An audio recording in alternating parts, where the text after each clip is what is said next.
This is the Aptitude Outdoors Podcast, where we interview travelers, explorers, and outdoorsmen and women to bring you the best tips and stories from around the world. Hey everybody, welcome back to the Aptitude Outdoors Podcast here on YouTube. Tonight our special guest is Chester Moore. He is a wildlife photographer, he is a journalist, and he is the host of the Higher Calling Wildlife Podcast, and he's also a fellow heavy metal lover like myself. So let's dive right into it. Well, hey, I want to welcome you to the Aptitude Outdoors Podcast. I'm very excited. I was on your buddy Derek York's podcast, Impact Outdoors, and he's like, hey, my buddy Chester, you should reach out to him. He's got some cool stories, and here we are. So thank you for coming on the podcast. Well, thank you, man. It's an honor and a privilege to be here and communicate with someone's is a friend with Derek. They're a friend of mine. He's a great guy. I appreciate the opportunity to be on here and talk all things outdoors. Absolutely. So before we get into stories and all the fun stuff that us outdoorsmen get to talk about all the time, what's your background in how did you get into being this journalist, photographer, podcaster, radio host? I mean, you're a man of all trades outdoors, and I'm a little bit jealous, to be honest with you. Well, I was going to say, most people ask, what exactly do you do? I'm like, that's a loaded question. That's a long explanation. But to get to the basis of it, when I was a little kid, I grew up with a dad who took me fishing and hunting, and but a real reverence for wildlife. And I grew up in an era, the late 70s, early 80s, where Jacques Cousteau had TV specials about the ocean, and I watched Mutual of Omaha's Wild Kingdom. And so there was this marriage that happened early in my life of this knowing that somehow because I fished, that it wasn't good that stream had pollution because I want to eat the fish out of it. And if I keep too many fish, it's not good. So this conservation thing, and my dad was really good about that. And then we got down to, what I wanted to be. And I was one of those weird kids, started figuring it out when I was about 14.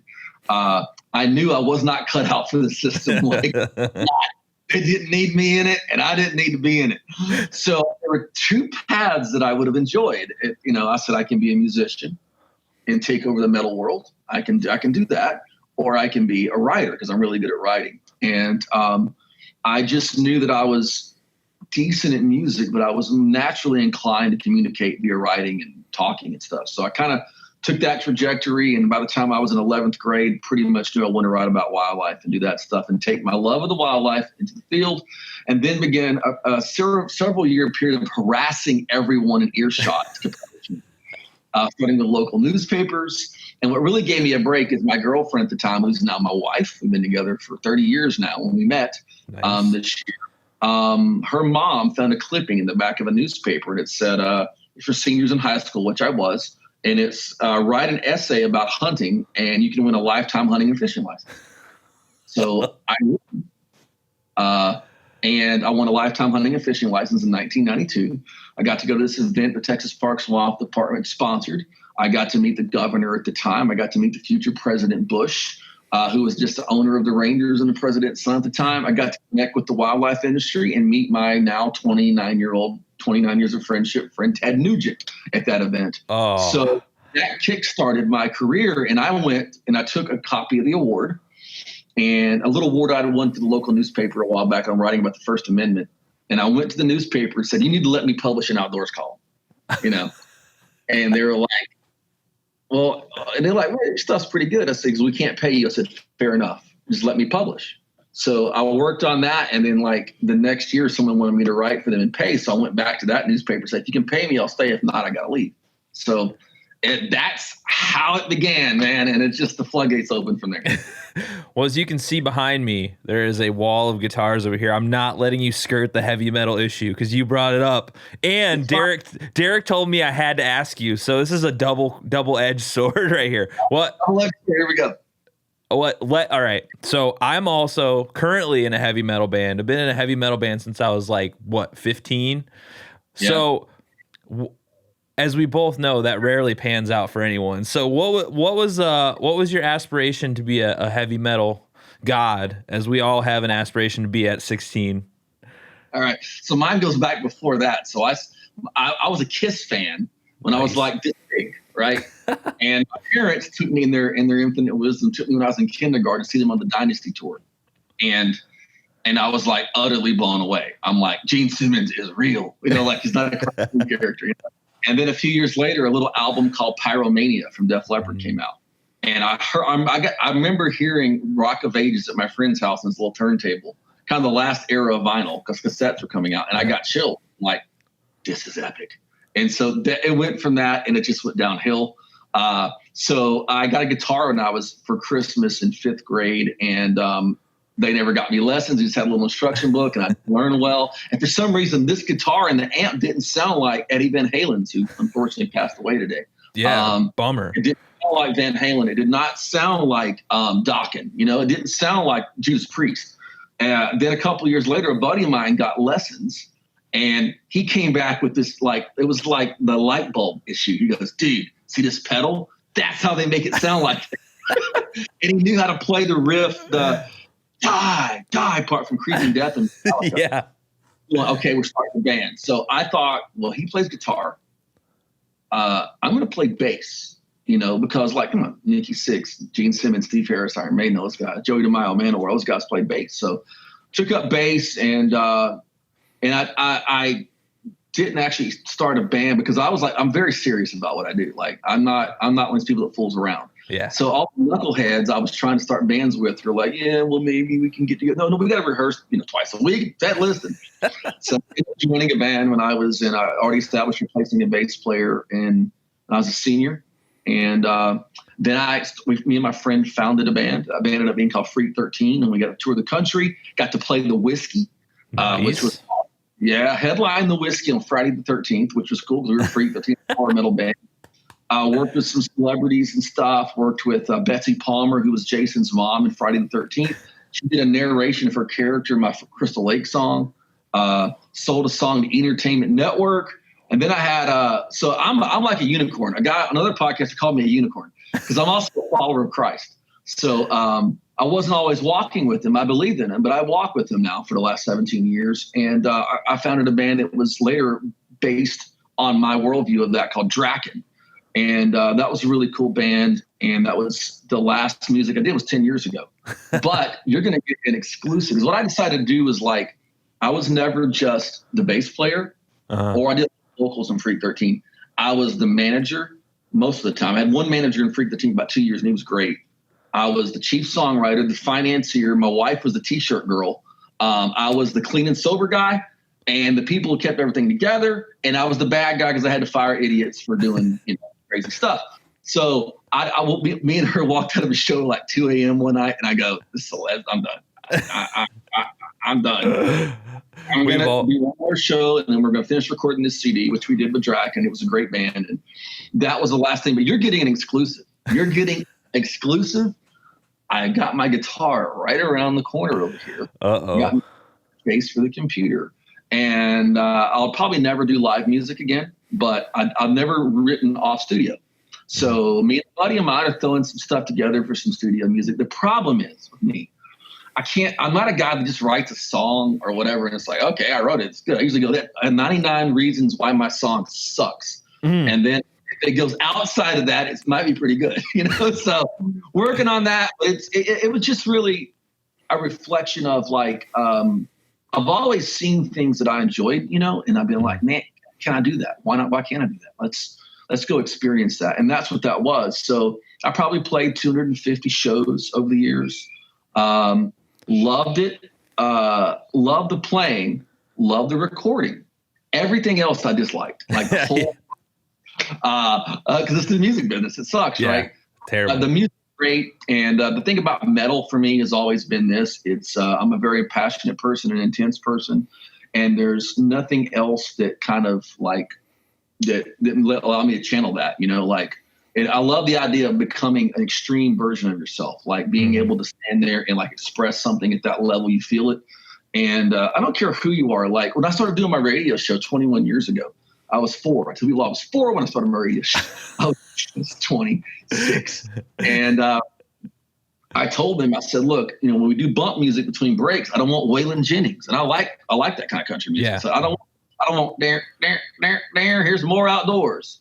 I said, because I don't care if you like it or not. If you hear Pantera going into Death Rattle or, one of those songs or something like that, or even like Domination or something. Whether you like it or not, there's energy. Yes. And so that's really been a big part of it for me. And it's so funny because it's like, I heard the intro to your podcast, first episode I listened to, I was like, uh-oh, this is going to be trouble. I wrote that. That's mine. Yeah. It's awesome. It's like, I think it's something with, and that's probably the writer in you too, is like, you're just a creative all around. And like people like that can't help it. Like you have to be creative all the time. That part, I can't help it, man. Yeah, I think that's why I've always been attracted to like video and podcast and stuff, because like you always are on your toes. Like this conversation could turn into the weirdest thing in 2 seconds, and you just got to be ready for it, You do. And that's part of. I've had a few guests over the years where I'm like, thank God I had a few skills, because it would have been really bizarre. So, do you have any? I mean, because everybody wants to be a nature writer and nature photographer, but not a lot of people get to do it. So if you had any advice to give like people coming up in the field that maybe that think they want to be a writer or a nature writer, nature photographer specifically, what would you tell like a 15-year-old kid in high school that's like, I think I want to be a nature writer? Well, the interesting thing about it is it would be almost completely different advice than I would have given 10 years ago, 15 years ago. Well, this day and age is fast. Yeah, because what happens is now, when I started out, you had newspaper was a big thing, magazine, and then the web just started a few years later. Well, now instead of having 24 outdoor magazines and regional newspapers, you have 150 million blogs. Everybody's an expert. How do you stand out? So what I would recommend people do is be incredibly good, cocky good at like 3 things. Like you can write about like 3 subjects, you own it. And then be able to write about kind of anything, be able to be competent in anything. And then you need to learn about advertising. If you want to go to school, I would tell people probably to maybe even minor in journalism and major in advertising, or get an associate degree in advertising, learn, or even just get out and get sponsors and hustle. Because at the end of the day, if you want to make a living in it, nowadays, you're pretty much going to have to hustle a lot of your own people. I'm blessed. I don't have to hustle all of that now, but they may come. But that would be the best advice I could give you. But own like 3 topics. Like there's 3 topics I can tell you. I challenge anyone on planet Earth to challenge me on these. I've got it down. And everybody has that in them. If you're really in the outdoors, like you may have one aspect of bow hunting or something like, man, and then you go out and you take it to the extreme. If you think you've gone far enough, you haven't gone anywhere near the level you need to go. Like push it, and then be competent on many things. Like be able to be really good and stuff on many topics, and that'll help you that way. Because you don't want these, you got to be an artist. But you also don't want to be those snooty guys. Well, I can't do that because I only fly fish for native trout in New Mexico in the streams. Well, you're gonna be broke pretty quick. But if a guy wants you to have a rainbow trout in Pennsylvania, and he's going to pay you, don't be an idiot, write the story and do a good job on it, Yeah, that makes sense. And yeah, I mean, I'm in that world. I kind of grew up in that transition phase between like traditional media and now everything is like now. So I totally understand that. And I think that's great advice. How did you kind of get into the writing aspect of it? Because for some people, that's not like like a lot of people don't think writing is that interesting, and it's hard for a lot of people. Is it kind of a natural draw to you, or you always been just a naturally gifted writer? Or like I said, you hit it earlier. I've always been creative, and when there was opportunity in school for like writing part, I always did really well. And I started writing song lyrics when I was like in 4th grade. And my song lyrics weren't like your typical. I wrote a song about nuclear war. I mean, I was a metalhead, right?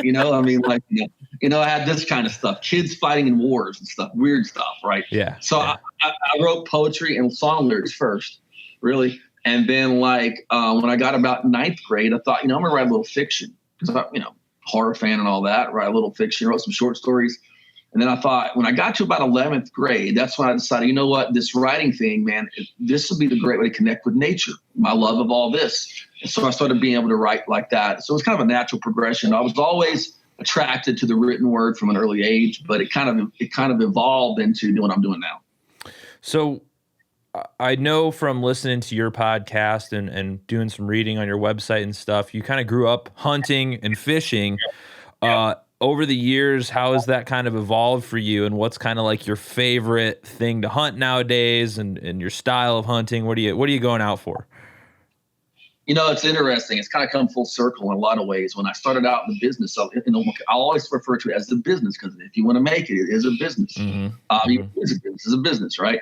Yep. So if you would have told me that, okay, you can make a living writing about anything in the great outdoors. Like if you can only write about 5, I would have said like mountain and forest wildlife and like stuff like that, right? So I would have said bighorn sheep and mountain goats and elk and mule deer and turkeys and stuff, right? Yep. Well, I've written about that my whole career, but like in the mid 90s, kind of like when the first few years started, there was a big boom in coastal fishing in Texas, huge boom, like massive. And I live on the coast and love coastal fishing, so I went where the money was. And I did a lot of that. And I love that. I've always loved it. So I was very blessed to do that. But now the Lord put on my heart 2 years ago these 2 words, higher calling. And the Lord put on my heart to go back towards some of that original stuff, So it's kind of reawakened a love and a pursuit of that. So far as hunting, my favorite hunting for many years was duck hunting. Like, love duck hunting. Like, love it. Didn't grow up a duck hunter. I grew up a deer hunter. My dad hated duck hunting because of the point system from the 1970s, and he couldn't get over that. Said, we don't have the point system. Take me duck hunting. We don't have, but I kind of got into duck hunting early in my career, and I still love duck hunting. But hog hunting is a big thing. I've written a book for hog wild. I love to hunt hog. It's a lot of fun. And that is a great thing. I love the bow hunt. Bow hunting's my favorite. Same. If I'm hunting big game, I love the bow hunt. And I love turkey hunting. And turkeys are, I live in kind of a weird area for turkeys, because most people, I live in East Texas, which is a very limited population in eastern Texas. So I have to drive about 5 or 6 hours, like 2 eastern states away, to go really hunt turkey. Right? I love turkey hunting. It's so exciting, and they're awesome animals. And I hope to eventually, I got a Rio Grande on the eastern, so hopefully I'm going to hopefully be able to I will be able to get the whole Grand Slam and stuff like that. And I love deer hunt. I mean, matter of fact, our archery season opened on Saturday, archery only. And I was planning on, it was a very I didn't even bow hunt last year. It was going to be a very, take a bag of corn, because we can legally bait here, and throw it out and sit out and make a little makeshift blind, because I didn't put a bow stand up this year. And my buddy who runs the lease called, dude, we forgot about the storm, because we forgot that like he said, there's 24 trees, something like this. I have to walk a mile into where I hunt. He said it's unbelievable to get in there. So I haven't been out yet. I'm probably going to go out tomorrow afternoon and scout a little bit, and then go out and hunt a little bit. But I love deer hunting. But if I had to pick a 3, it would be hogs, turkey, and waterfowl. Well, I'm in Ohio. We do not. I'm in Northwest Ohio specifically. We don't have a hog problem at all. Can you kind of describe to people from my listenership who probably don't have any experience with hog hunting how bad it is down there? Because my brother lived in Texas for a while, and he was like, dude. So I grew up here. I've lived here my whole life. I lived in the same city my whole life. I've traveled the world, but lived in Orange, Texas my whole life. And so we would hear about hogs growing up, and there were pockets of hogs. Well, hogs were basically in the 80s and early 90s relegated to the river bottom system. Certain river bottom systems tended to have a lot of them. Well, and this is what being a real journalist is. You expose the truth no matter where. Whereas hunters are the ones who did this. They took hogs from the river bottom system areas and trapped them, and they put them in other areas to hunt them. So they spread all over, and they breed. Larry Wazoon, one of the great outdoor writers and biologists, told me one time, he said, a sow will have 12 babies and 13 will survive. And that's kind of the way it works. It's unbelievable. Now it's literally infestation to where they're in the cities. I got my little Kingdom Zoo Wildlife Center property. I got a hog trap set right now because I had a little hog bust in the other day and tear up a bunch of stuff. Jeez. And my neighborhood, I took 4 hogs out of my neighborhood back in early part of the year. They're everywhere. And here's the interesting thing, my brother. The biggest hogs are going to all be in 2 areas, deep wilderness and cities. And it's a big dichotomy between the two, because deep wilderness has very little hunting pressure, adequate cover, adequate food. Cities around this, in the South in particular, have plenty of cover, adequate food, and no hunting pressure. So the biggest hogs are going to be in the city limits. We're already seeing some massive evidence in Tampa, Florida last year. A 400-pound boar caught at a bus stop for kids in Tampa. Right here where I live in Southeast Texas, I have personally eyeballed 250 to 300-pound hogs right around schools. So it's literally everywhere. And the problem is they're smart. Yeah. You know, a guy will book a South Texas hog hunt. They'll put a corn feeder out and 20 hogs will come. Oh, this is easy. Well, those are young pigs. You shoot them at them a couple of times and they'll never come back. They're only at night. The big boars are so smart. I think they are one of the most intelligent, hard to hunt, hard to pattern game animals in the world. They're super intelligent. You know, they're unbelievably intelligent. And I'll give you an example. I was up in a stand and I had the feeder out and I had 13 hogs under the feeder. And one of them was a pretty big sow. I'm like, I'm going to take the sow. And I started to draw back and I looked. Where I was hunting was like an open pine savanna. So you had a lot of pine trees, but they were like 30, 40 feet apart. And it went into a thicket. So I looked up right 50 yards away and there's a big boar. And he wasn't a monster. He's probably 175, but he had a gash all the way down his head like this. They call him Scarface. And he comes in and I'm like, oh, he came in from the north and the wind is blowing from the north. And he can't smell me. He's dead, right? He's going to come right in. Well, he stopped. And I'm up in a tree. He can't see me. I'm 20 feet up. He blows to his nostrils. He knew something wasn't right. He couldn't smell it. So I watched this pig walk 150 yards behind me to wind me. And he blowed, and I ended up, because I'm so stupid and didn't shoot that sow first. I wanted Scarface with a head on the wall. I'm like, that'll look awesome with the scar.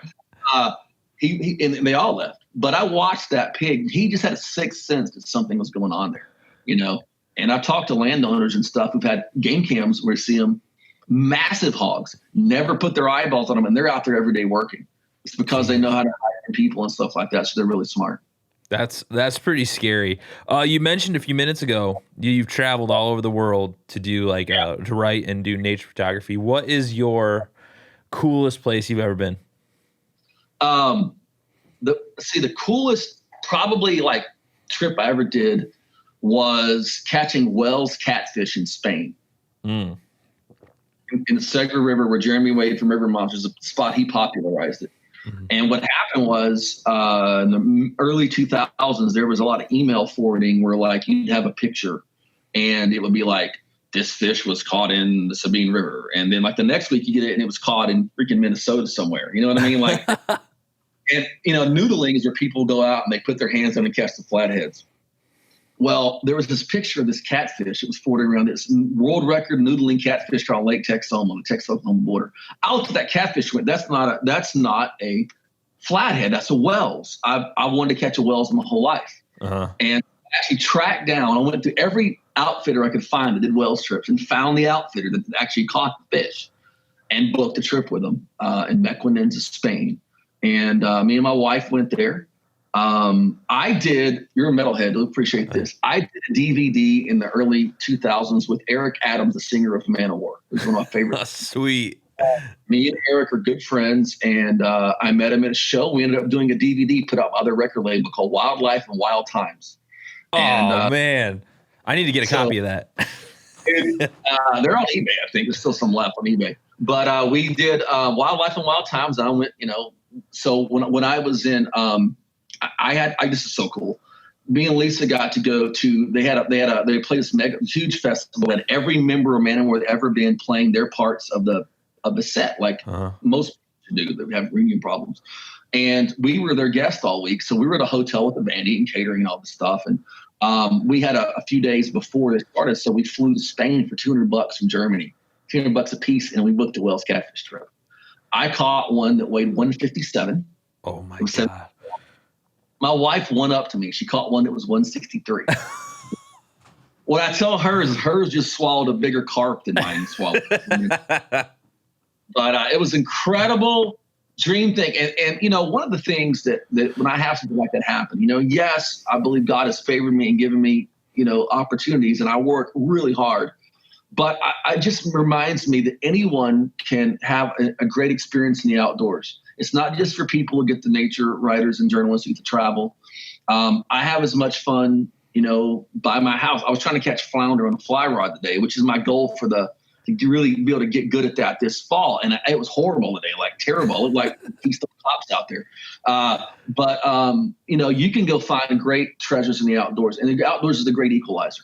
Mm-hmm. It doesn't matter your socioeconomic background. I came from a lower middle income house, and my dad lived just shy of a dirt floor where he grew up. And and the greatest pleasure in my early outdoors career was that my dad, who's passed away now, he got to do stuff he never would have gotten to do if it hadn't been for me, like my career. So I would always ask these outfitters if I got to go on like a trip for a story. Hey, can my dad come along?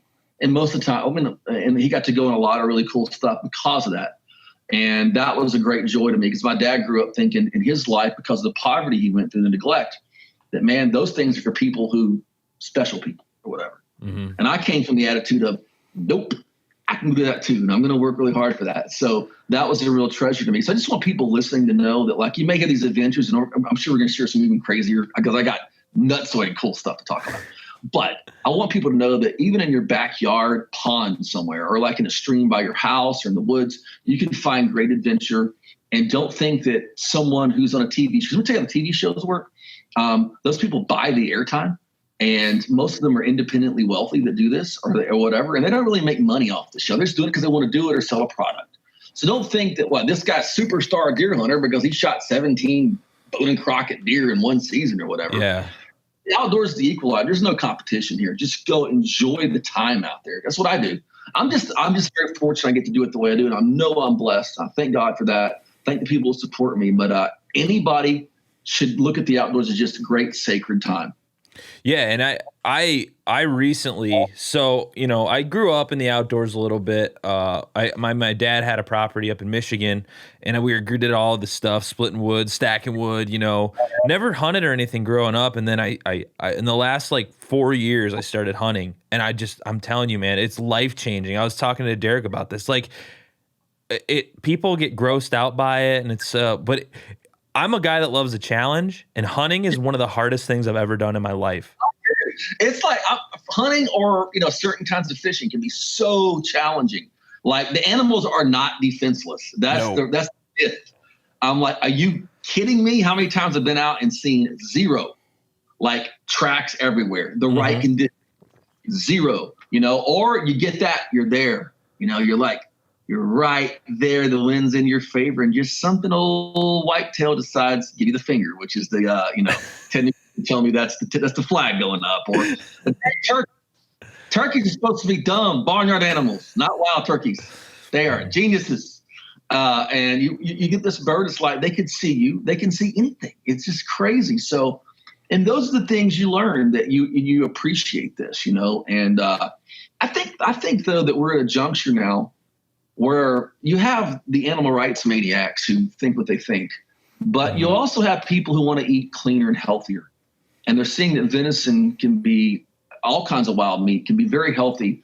And I know a young lady, an awesome lady here in Texas. Need to hook you up with her. She'll be your podcast. And doesn't mind you. Do mine first in 2 years. No, she has a great story of how she was dying because of stuff in foods. And she started hunting in her 20s to sustain her. People are learning this stuff, and buddy, is it ever a challenge? It's when you get the food and it's in your freezer and you get to eat it, it's so much cooler. I 100% agree with you. So I know that you have to have some awesome stories for someone who spends so much time outdoors. What's some of the craziest stuff that's happened to you over the years? Because if you're running around with a camera and a pen all over the world, so you got to have some crazy stuff. Well, let's start with the big one here. So we're going to start the reason I got that 17-year-old. Got to cage dive with great white sharks. No. Yes. Oh. Cage dive with great whites in the Farallon Islands off the coast of California. Did that back in 2002. That was my lifelong dream. Most people saw Jaws in the 70s and want to get out of the water. I was the weird kid who wanted to get in the water and go find Jaws. I found myself being a hybrid of Captain Quint and then Richard Dreyfuss's character. I was like both of those guys, and got to go do this amazing trip to the Farallon Islands and go cage diving with great white sharks. And we got there, got to San Francisco, had a 1-day window, paid on the trip. It was me, a couple from Vegas whose honeymoon was going on a great white cage dive, and 2 brothers from the Bronx, and me from Texas. And eclectic. It was rough. They're like, we may have to cancel because of the way. I said, look, pal, I didn't come here to see the San Francisco nightlife. I didn't see a great white shark. And so I talked him into going, right? And I don't like rough oceans. I am terrified of rough oceans. And I go out in a lot, but I know what it's like. It's scary out there, right? But we went, it was big roller waves, and we got to the islands and found a protected side of the island. They put the cage down, and now we have to go in the cage because the water's cold to make sure our wetsuits are adequate and get used to the cage. And we all get in the cage and stuff like that. And I'm doing some counting. I'm not a genius at math. There are 5 of us, 2 people that are buddied up, and I'm the lone guy. I'm gonna get stuck out and I can see the dang shark. That's what's gonna happen here. I'm gonna get messed over. So we go around this island, which is the largest elephant seal rookery in North America. And the Faroe Islands also have the largest great whites possibly in the world. There are huge great whites there. In this one island, there's between 40 and 60 great whites between September and November. Huge area for big great white sharks.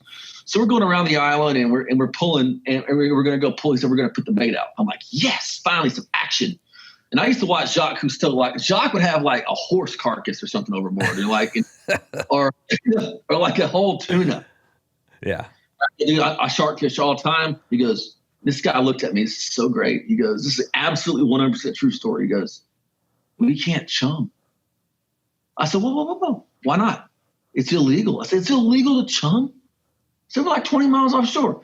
He goes, we might attract sharks to people. I said, exactly. That's what the trick. We paid $500 for. Attract sharks to people.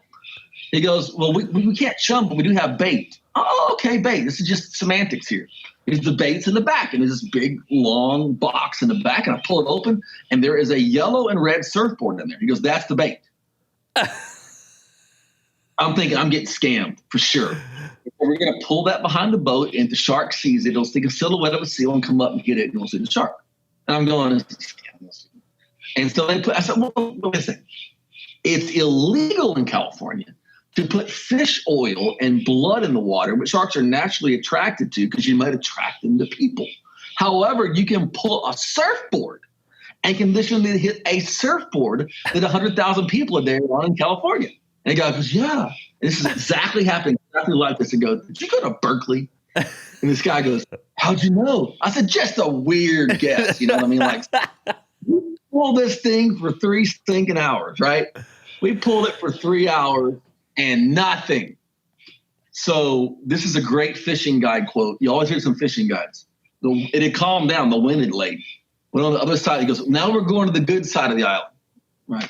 So this is one of those moments I'll never forget. I'm on the boat eating a Lay's potato chip. I'm jumping into a Lay's potato chip, eating a turkey sandwich, having my plate like this, and a 15-foot long great white comes up and hit the surfboard about 10 yards behind the boat. And before it does a 360, by the way. Before it hit the water, the second great white came up and sideswiped the board. And I'm like, this is the coolest thing that has ever happened to humanity. You know what I mean? Like, in my moment, I'm like, it's like the resurrection of Jesus in this moment. It's like, this is the most awesome. And I'm freaking out, right? And I look around, and the look on the boat wasn't the same as mine. It was like, I actually said we're going to need a bigger boat. You know, yeah. They put the cage in, and they put the surfboard out for bait. Time to go in. This is so funny. The dude from the Bronx, and I do a horrible Bronx accent. These 2 brothers, Chester, the wetsuits aren't quite adequate. You know, so we're gonna like hold out right now. If you want to go in, you go ahead. Right?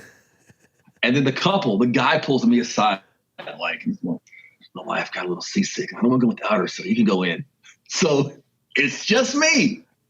And I don't know whether to feel like lucky or an idiot for going in.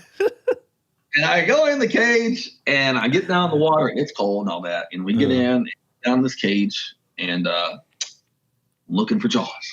And the water is not clear. It's not like the Caribbean here. It's probably 12-foot visibility, 15. So jaws is there. He's going to be there, right? Yeah.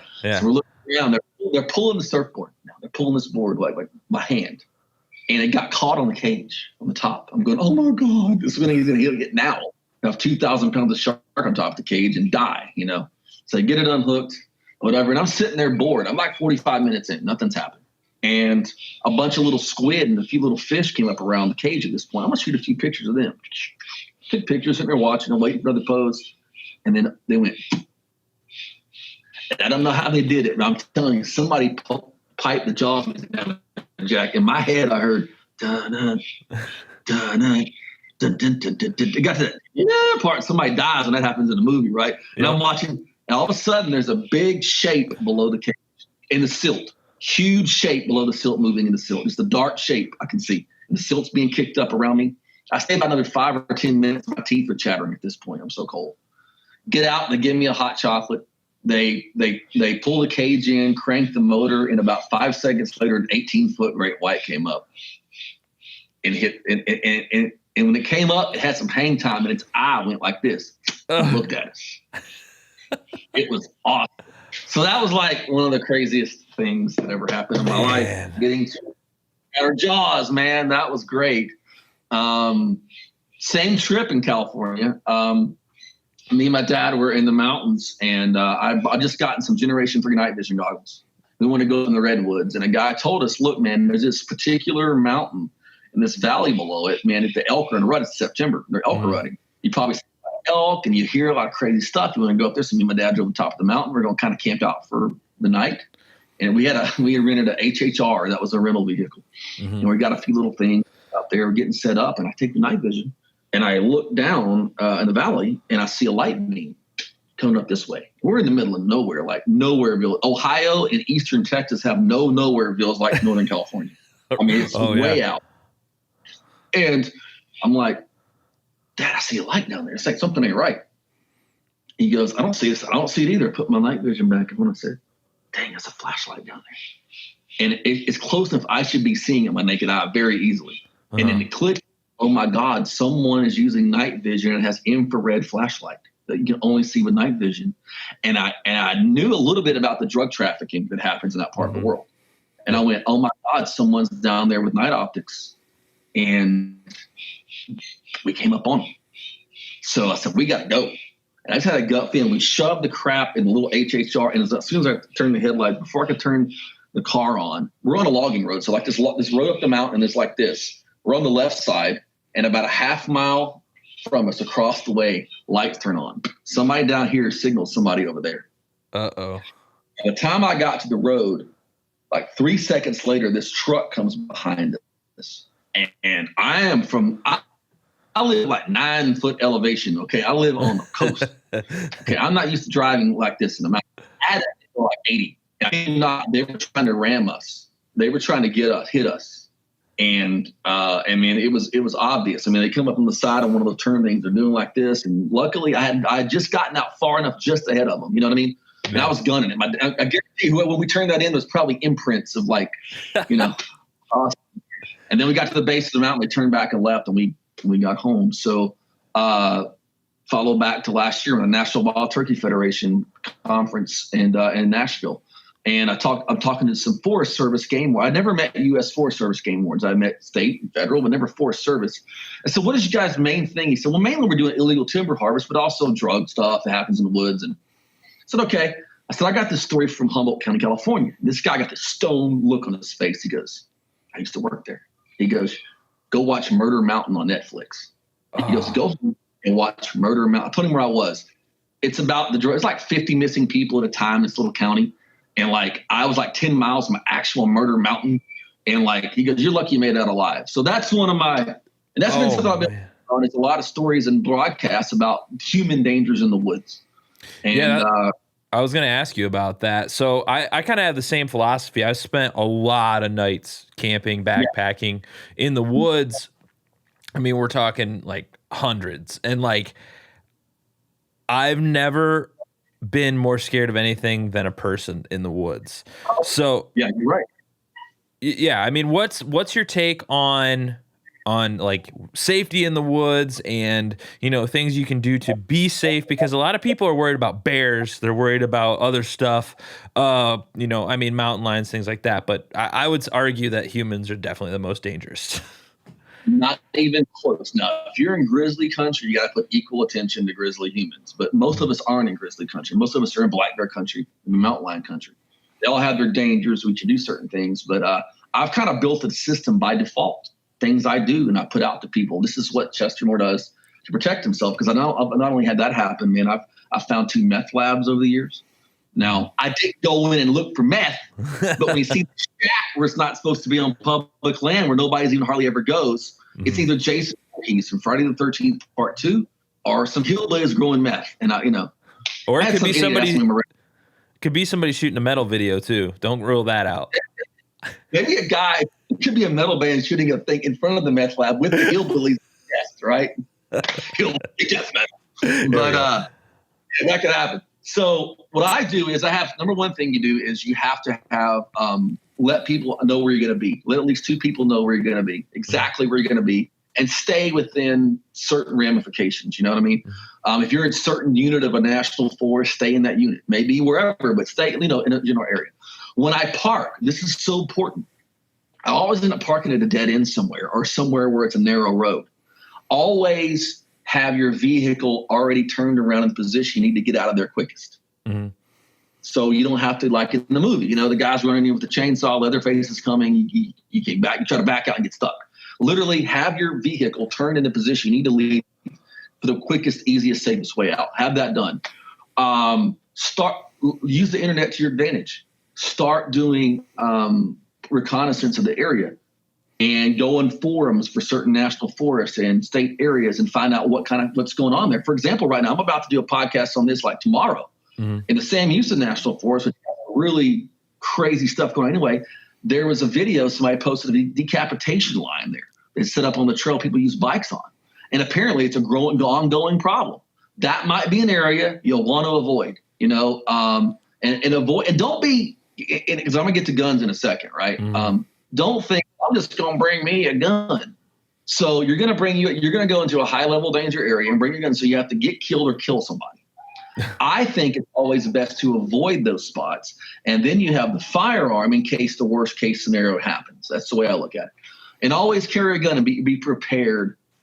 Be familiar with your weapon. Here's what I recommend. And this is going to totally go against the tactical culture. All right. Carry a revolver and carry a semi-auto if you want, because revolvers almost never fail. Okay. All right. Semi-autos, even the Glock lovers have Glocks. Sometimes stuff happens.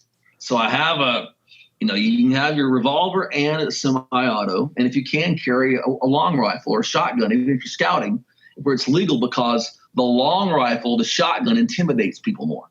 Mm-hmm. If you got a bag, I'm like, oh, this guy's got a rifle on him, got an AR on him, got a shotgun, might be a hard target.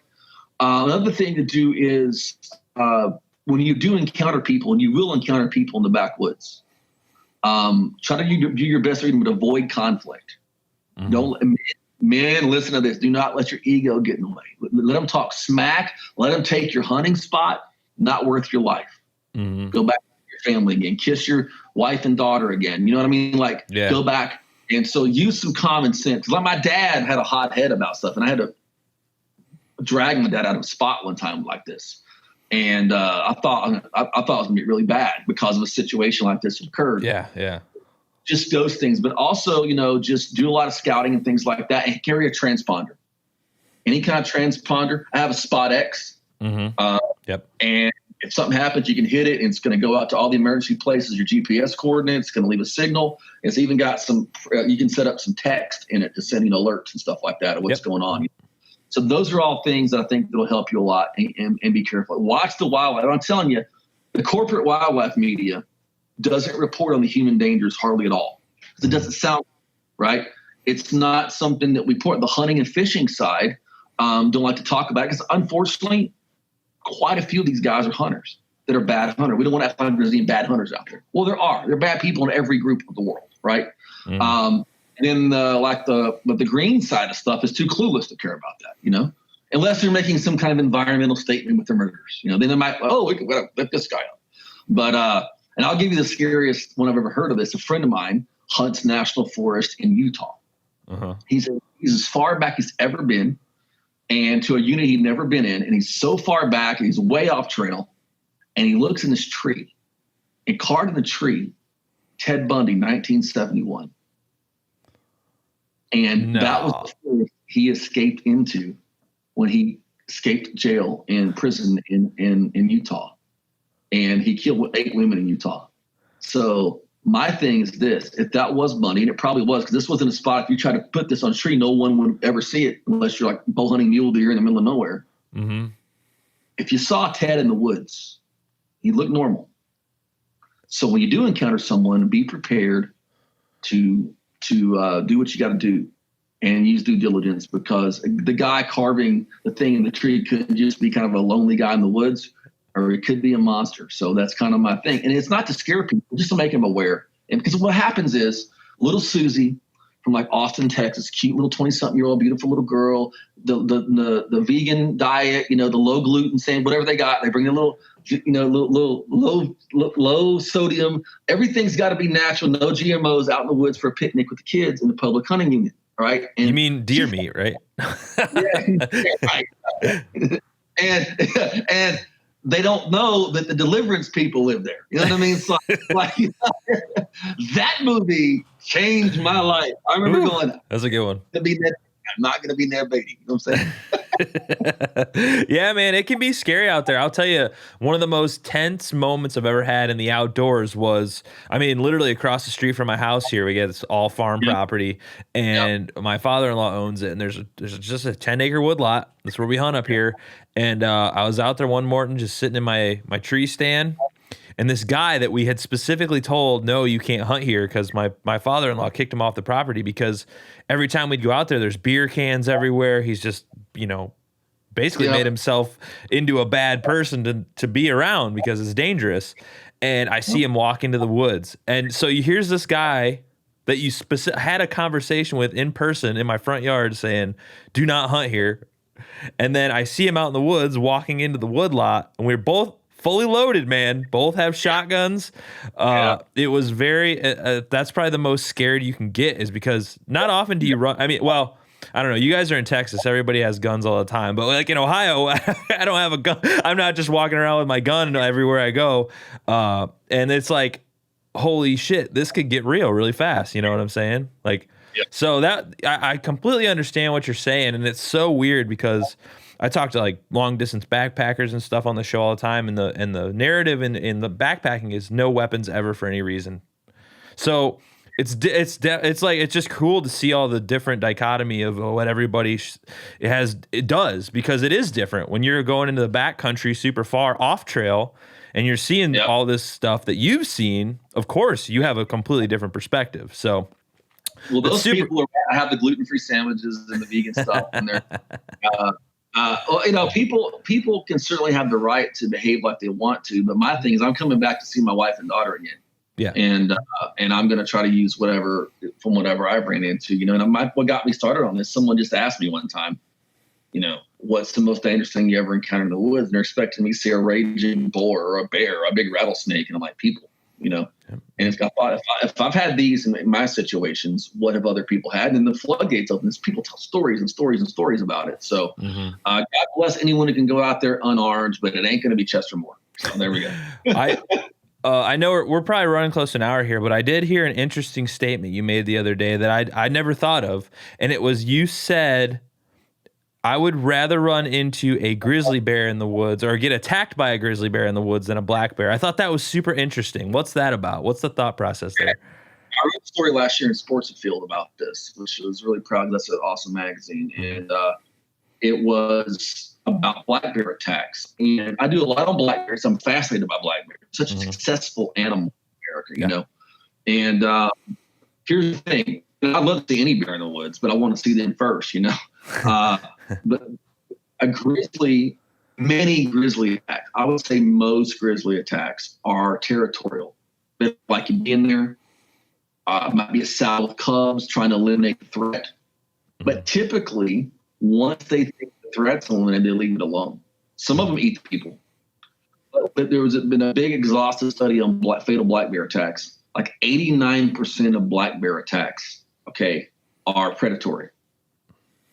And so even like Texas Parks and Wildlife, who has very little bears, but they're increasing in Texas. The official statements are, if you because you hear about going in the Yellowstone, if you get attacked by a grizzly, play dead.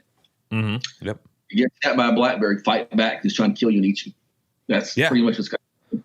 And this came up in the conversation when I was in Yellowstone last year, and watching this grizzly and sow about a half mile away on an elk carcass, and I'm like, man, I wish I could get closer, but all these other people here, and man, I want to get closer for the photo, and this lady says something about that, and I feel so much safer when I go to smoking. And I'm like, you know what? You probably are technically safer because the grizzlies are more likely to attack you.